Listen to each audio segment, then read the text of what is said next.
Opa, e aí, prazer, meu nome é Aqua. Tava navegando pela internet tentando achar ideias para um possível vídeo e me deparei com esse vídeo do EUIP sobre o iceberg de teorias da conspiração. Então eu pensei, por que não faço um vídeo sobre o mesmo tema só que um pouco diferente? Ao invés de falar sobre teorias da conspiração do mundo todo, por que não sobre o nosso Brasilzão, não é? E é isso que fiz. Espero que gostem do vídeo, lembrando que eu cortei muitas coisas que estavam no iceberg por não condizer com a proposta do vídeo, mas caso queira pesquisar sobre, vou deixar o link do iceberg aqui na descrição.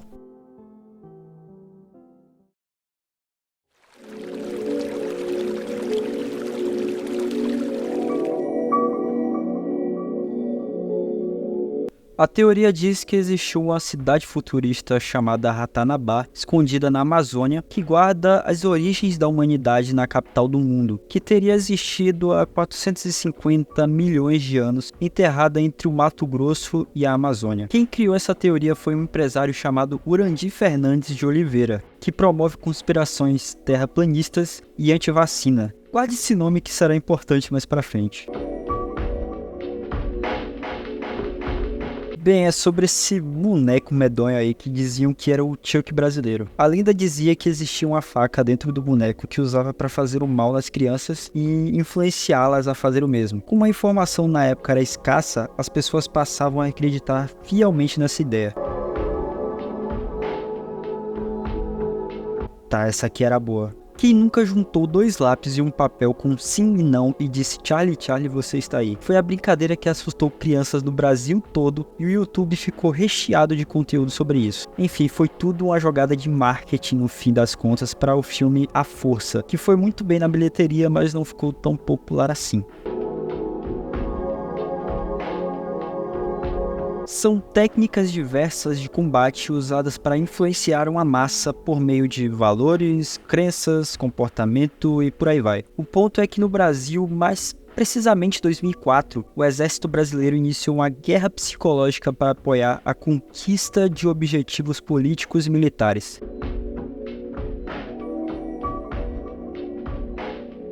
A teoria diz que Xuxa escondia mensagens subliminares satanistas nas suas músicas quando tocadas ao contrário. Não vou me aprofundar muito nisso porque pegou muitos brasileiros nos anos 2000. Quando você entra nesses vídeos não tem nada a ver o áudio com a legenda. Ela começa em latim, depois parte pro russo, pro português e por aí em diante. Essa aqui era da época de escola. Você falava loira do banheiro 3 vezes, depois puxava a descarga 3 vezes, xingava 3 vezes, batia na porta 3 vezes e pronto, ritual feito. A próxima pessoa que fosse no banheiro ia ser assombrada pela loira do banheiro. O que eu não entendia na época era do porquê ser 3 vezes cada coisa. Não era nem pelo fato de um espírito do mal aparecer na escola.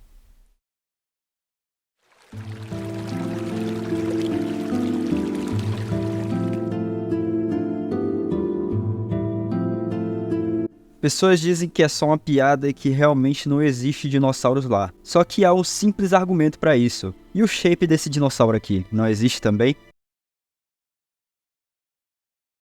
Essa foi uma operação que ocorreu em 1978, realizada pela Força Aérea Brasileira, na intenção de investigar objetos voadores não identificados no Pará. Essa operação durou incríveis 4 meses. O que fez essa operação chegar nos ouvidos da Força Aérea foi pelo fato da mídia na época noticiar com frequência esses casos de OVNIs que vinham na Baixada Maranhense até a divisa com o estado do Pará, na região do Rio Gurupi e a cidade paraense de Viseu.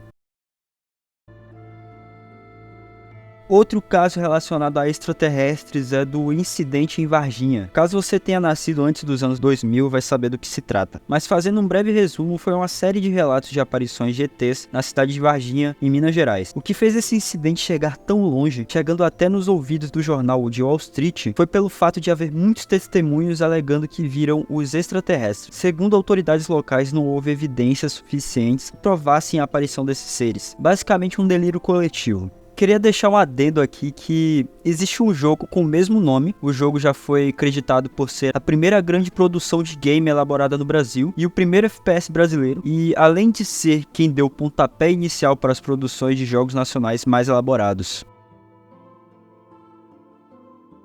Bem, caso você tenha faltado a aula de história, Fenícios foi uma civilização antiga à atual Tunísia. que são conhecidos pela sua atividade marítima, comercial e pelo seu alfabeto, formado por hieroglifos e escrita cuneiforme. Mas voltando a falar sobre a relação com o Brasil, a teoria diz que o Brasil foi, entre aspas, colonizado pelos fenícios, entre aspas porque dizem que eles chegaram ao Brasil por meio de navegação, baseado em escrituras e artefatos antigos. Um indício disso é pela semelhança que a língua indígena tem com as antigas semíticas e pelas tradições, mas tudo pode ser uma coincidência, né? Em 2010, Urandir Fernandes de Oliveira, em matéria para o Domingo Espetacular da Record, fez um suposto contato com um extraterrestre chamado de ET Bilu. Os repórteres, ao perguntarem ao ET Bilu sua mensagem para a Terra, ele disse: "Apenas busquem conhecimento", o que tornou ele e essa frase um meme muito famoso aqui no Brasil. Qual a sua mensagem para a Terra, Bilu? Apenas que busquem conhecimento. Nesse caso, foi constatado por uma jovem chamada Kelly Martins Becker, no Rio Grande do Sul, que foi atacada com arranhões no rosto e braços por um ser que, segundo ela, era um lobisomem. Kelly foi submetida por exames e confirmaram as marcas de arranhões. A polícia suspeitou que seria uma quadrilha que usava fantasias para assustar a população. Além disso, houve casos de um lobisomem que estaria furtando ovelhas e invadindo propriedades no Ceará. A polícia investigou os dois casos e não encontraram nada. Há um tempo atrás, antes de pensar em fazer esse vídeo, eu lembrei desse caso e fiquei curioso no que aconteceu. E no final foi tudo uma farsa. Não tinha rato nenhum na garrafa de Coca-Cola. Especialistas disseram que a vítima era portador de um transtorno de personalidade e que muito possivelmente sua doença fez com que ele criasse esse suposto problema com refrigerante. É uma criatura folclórica que ataca gados e se alimenta do seu sangue. É uma lenda urbana que tem vários depoimentos por todas as Américas. Até hoje não sabem se é uma lenda ou se realmente essa criatura existe. Bem, eu acho que o vídeo é autoexplicativo. Espero não precisar falar sobre isso.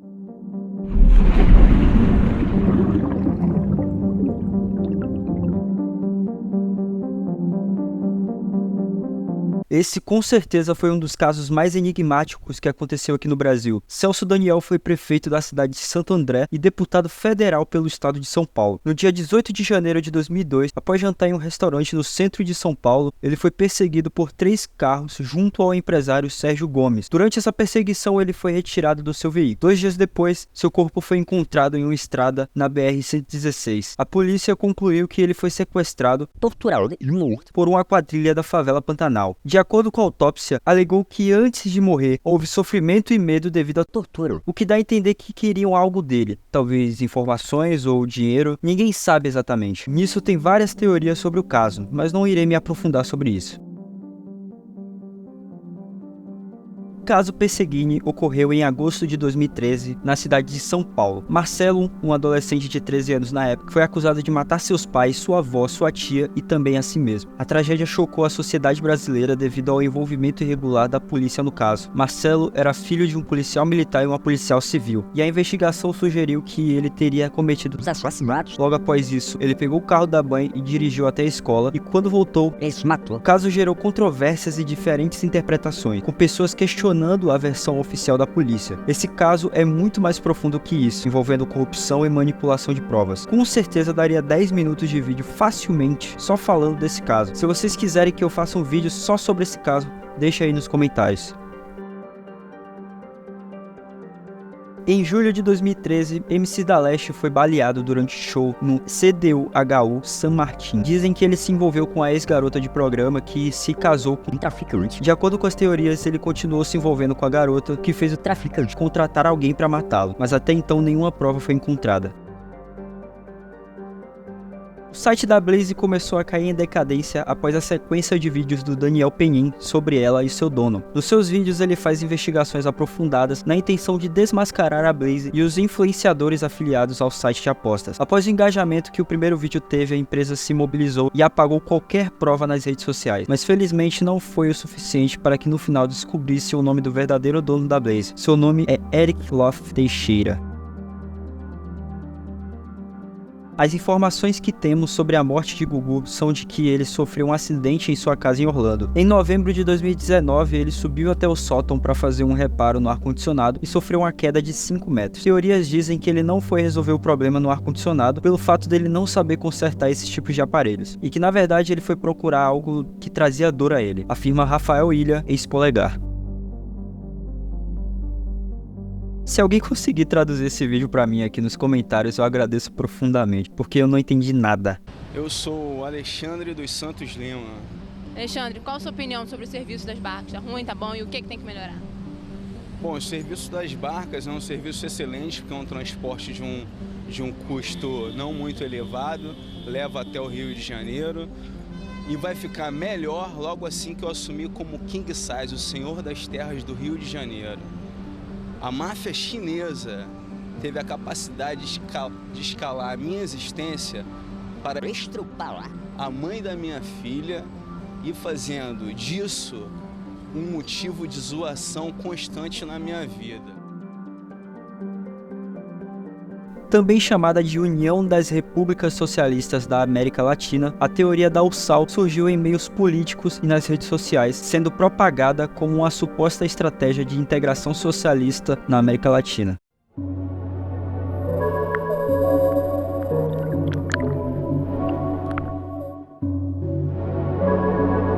Eu disse que não iria me aprofundar sobre esse caso, mas como forma de completar algumas coisas que disse, vou dizer aqui. Uma nova figura aparece, o empresário Marcos Valério, que aprimorou métodos relacionados a desvios de recursos públicos para o PT, que patenteou essas técnicas em 2003, que causou o escândalo do mensalão com dinheiro extraído do Banco do Brasil para propina. No entanto, quando a casa caiu, Marcos Valério resolveu abrir a boca para falar do que ele viu durante as investigações do assassinato de Celso Daniel, alegando que Lula foi o mandante do assassinato. Mas como eu havia dito, tem muito mais coisa nesse caso que eu não quero me aprofundar.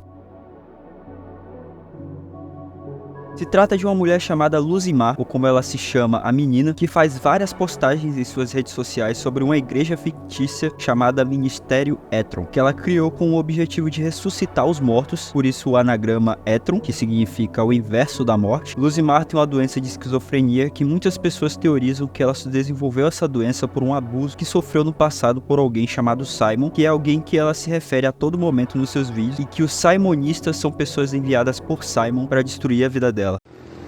Hoje é dia 4/4/2020, nem as profecias bíblicas, nem a volta de Cristo mudam o futuro de Angélica e Luciano Huck. Kim, Eva, Benício! Hoje é dia 4/4/2020. Eu não quero mais a família do Luciano Huck me ameaçando.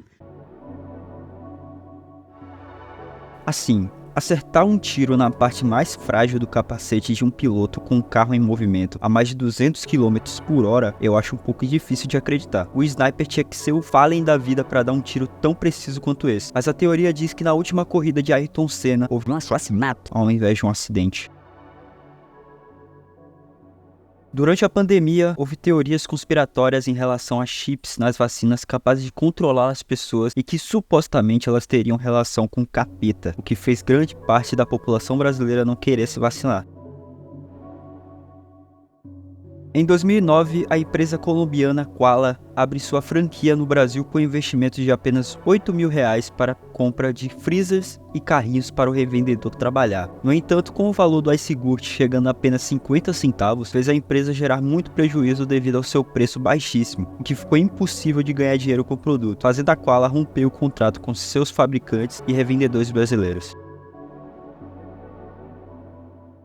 A teoria diz que o bigodudo fugiu antes da invasão dos soviéticos em Berlim, se escondendo no Mato Grosso e viveu até os seus 95 anos, diz o livro Hitler no Brasil, Sua Vida e Sua Morte.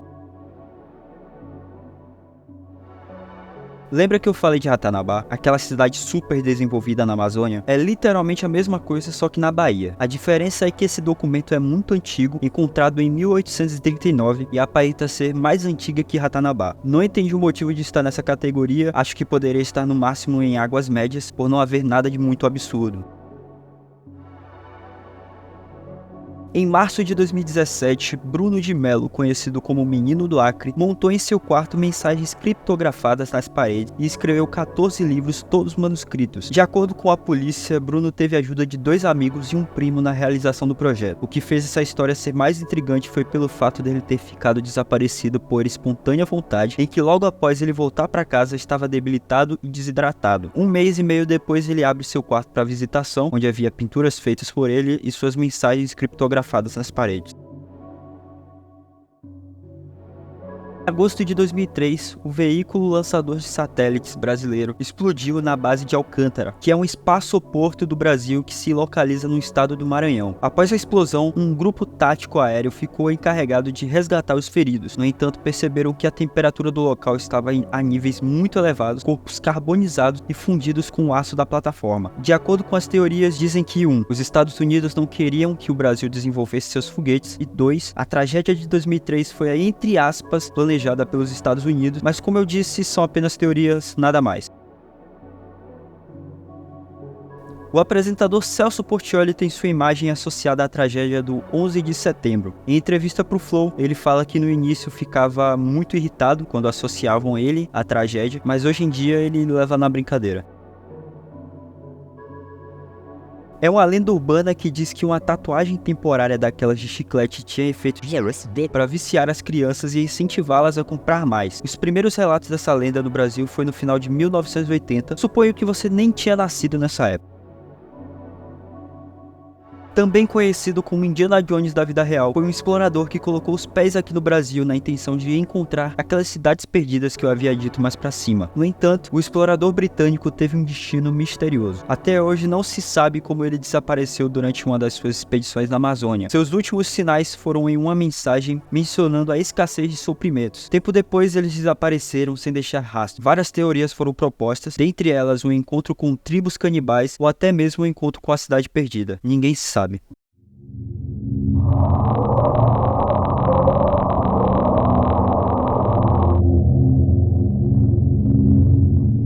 Teorias dizem que há uma dimensão obscura nossa, como se fosse uma realidade alternativa, cujo lugar seria bem parecido com a nossa, porém com aparência desgastada e suja, como se fosse São Paulo. Sua população é formada por pessoas da nossa realidade, porém com olhos fundos e escuros. A teoria diz que para chegar em Sete Além, existem 2 formas possíveis. A primeira é sendo encomendado por alguém daquela dimensão, por exemplo, seu eu do Sete Além morreu e sua família não aceitou isso muito bem, então encomendo você do nosso mundo para lá. A segunda forma possível é por meio de um ritual envolvendo você em um elevador, em que após várias sequências de andares, você chega nessa outra dimensão.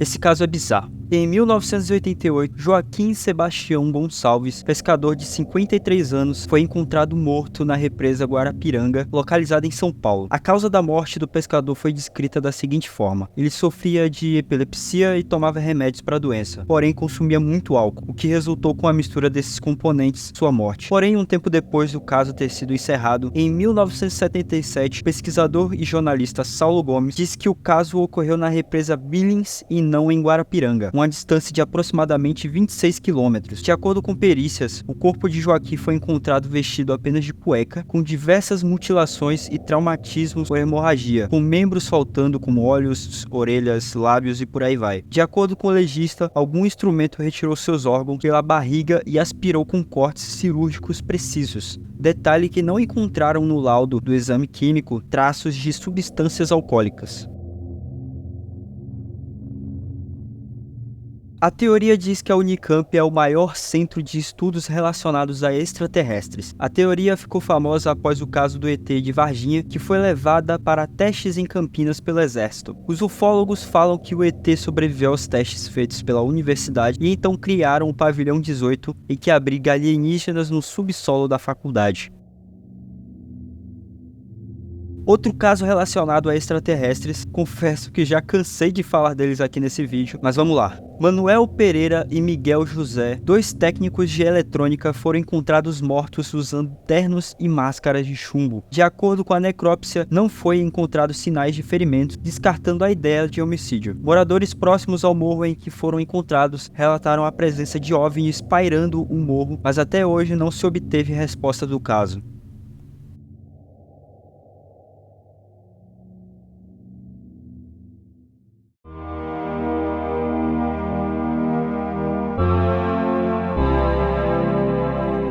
Enfim, chegamos ao final do iceberg. Demorou muito para juntar as informações de cada teoria, então se puder apoiar o canal deixando esse gostei amigo aí embaixo, ficarei imensamente agradecido. Bom, meu nome é Aqua e esse foi o meu vídeo. Gratidão por ter você aqui e beijão, cambada.